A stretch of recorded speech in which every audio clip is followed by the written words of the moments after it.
Okay, at the moment we are 10 people, 1 person is missing, our player is in, that's good. Both RX guys, Dachu. Dachu will do a great job, I know that already.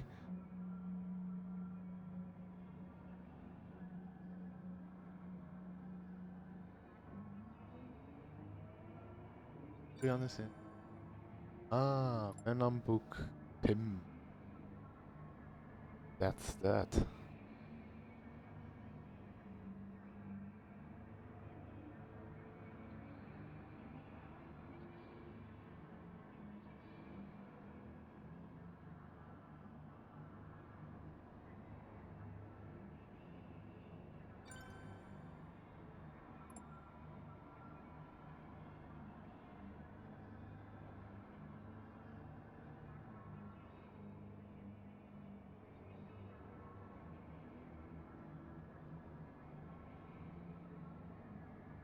Okay, perfect. Now, even are in time.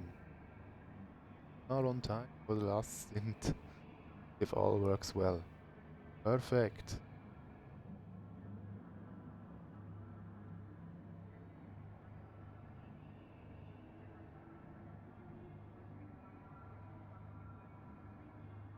Right, called stint part 7, I don't. Called stint 7.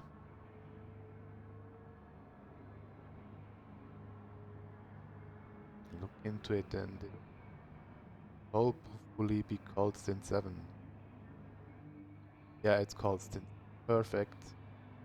All well. Hey Confi, ich bin wieder da. Just, sehe ich das richtig, dass die Gaps von BNR und DWP noch fehlen? Ja, DWP ist ja zur Mitte geflogen. Was können wir da realistisch angeben? Würde ich jetzt mal 450. Die Hälfte von dem, wenn jemand gar nicht gefahren ist, oder dem müsste ein bisschen weniger sein. Die waren ja auch in der Führung. Deswegen haben die nichts verloren. Wann war das? Es waren noch 1,5 Stunden zu fahren. 1,5 Stunden Also, sind, sag mal, sind dann, sagen wir mal, 11 Runden. Wenn man 20, warte nochmal,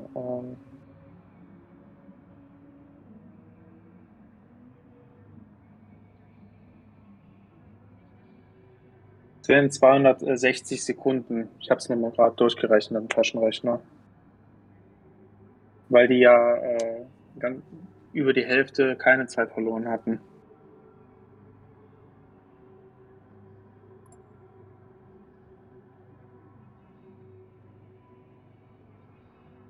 the grid is correct.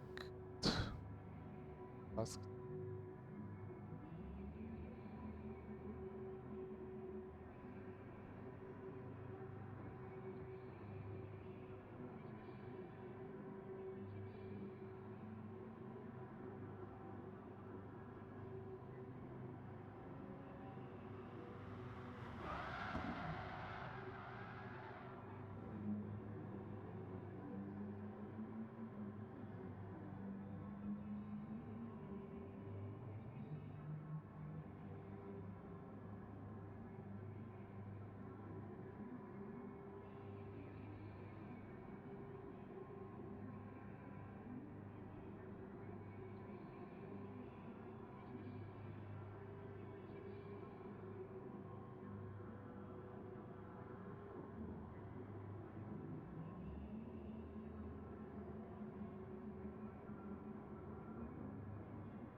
Gib jetzt mal den Abstand vom DWP ein.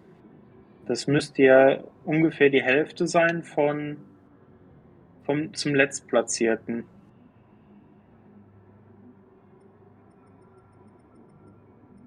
Wir haben die Zahl noch nicht übermittelt.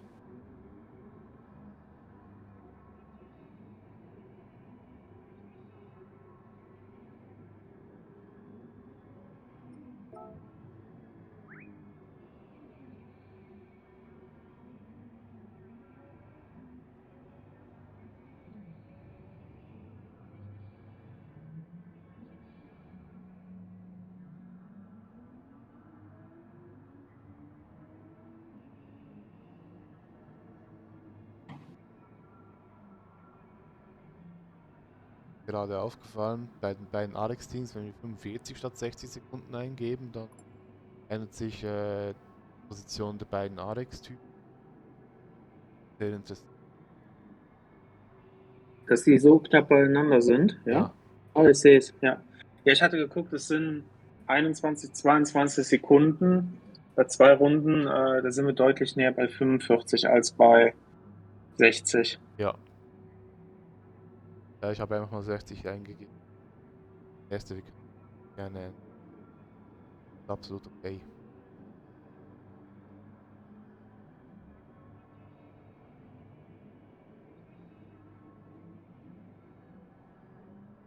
Ian Racing ist auch aus der Lobby geflogen. Genau, die waren ja in Führung mit den Lexus und hatten dann einen Unfall und dann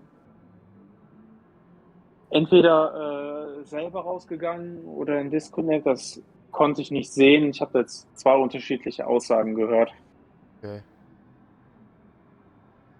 Ja, schwierig zu sagen. So grundsätzlich in diesem Falle wären aber nur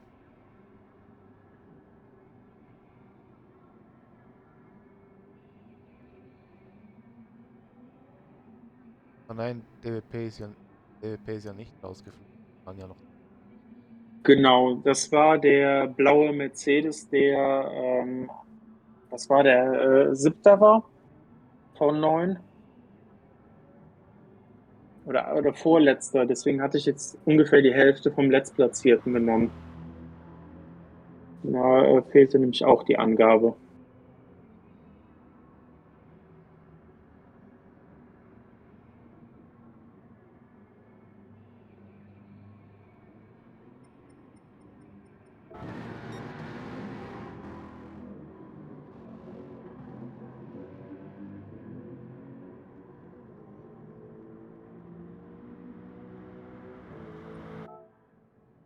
Also ich glaube, das Grid passt. Sollte korrekt sein. Okay. Dann können wir von mir aus um 5 nach starten. Da haben wir nur ganz minimalen Verzug und die Jungs haben noch mal Zeit für eine Toilettenpause. Ja. Oder so. Das BOP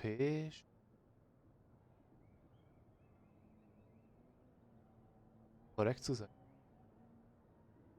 Ich kann das nachher in Ruhe machen. Dann gehe ich alles durch. Okay. Aber das sieht schon mal gut aus. Ravi will um 03 starten. Ja, ja, ich habe es gesehen im Ingame-Chat. Das ist alles okay. Okay.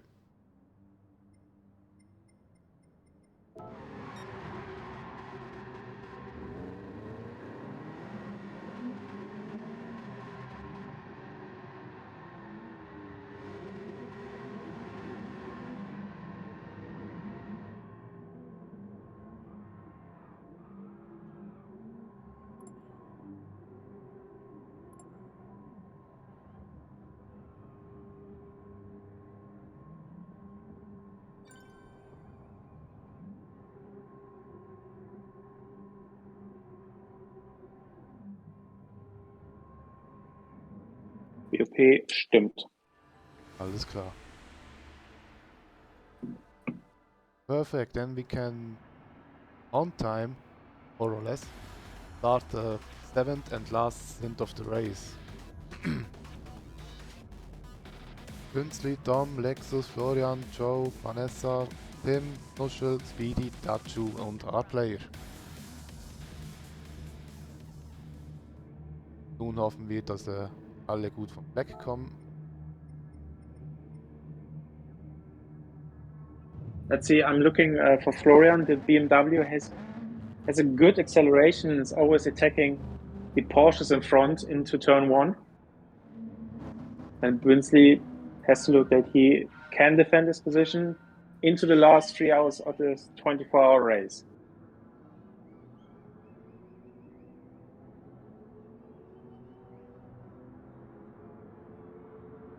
Bünzli going to the racing line. No moves. Oh, Vanessa Vanessa. is looking for lunch. Aggressive, but absolutely fair. Well done, yes. 1-2 positions. And in the back we have Nuschel and Dachu. Dachu has been very fast in the BMW. He will be great competition for Nuschel. Then we have BD 83er und R-Player driving his only stint. Cutting some grass.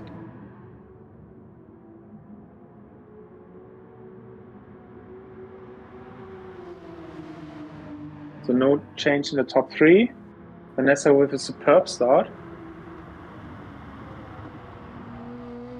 This girl can drive, but I have to say, all drivers here, also all the women who have driven today have been great, have performed very well. Yeah, absolutely. There was no things where you could say, okay, there was bad driving or stereotypical driving, nothing like this. Yeah, and Vanessa showed the best example why she did a good drive today so far into turn 1. An absolutely clean move, overtaking 2 drivers into 1 corner.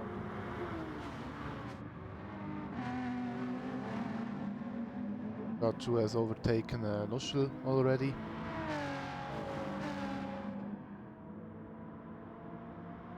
And is now leading the pack in Group 4.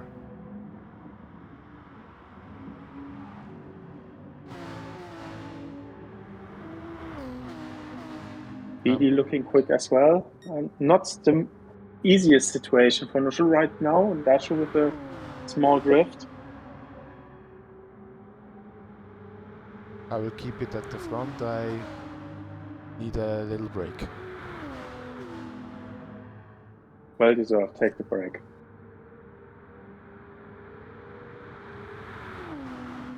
We see that the gap has come down a bit after Flugplatz, long straight, flat out section.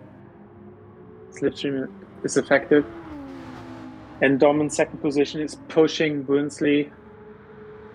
Top 3 are less than half a second. It's incredible close right now. Up Fuchsröhre into Adenauer Forst. And RX has the option with 2 cars against 1 car to play a team game, support each other. But it always has been fair here, so I hope that they keep it this way and don't try anything overly aggressive. It is difficult to pass on the Nordschleife, and the best option you have is mostly to be patient and wait for the good opportunity on Döttinger Höhe at the end of the lap.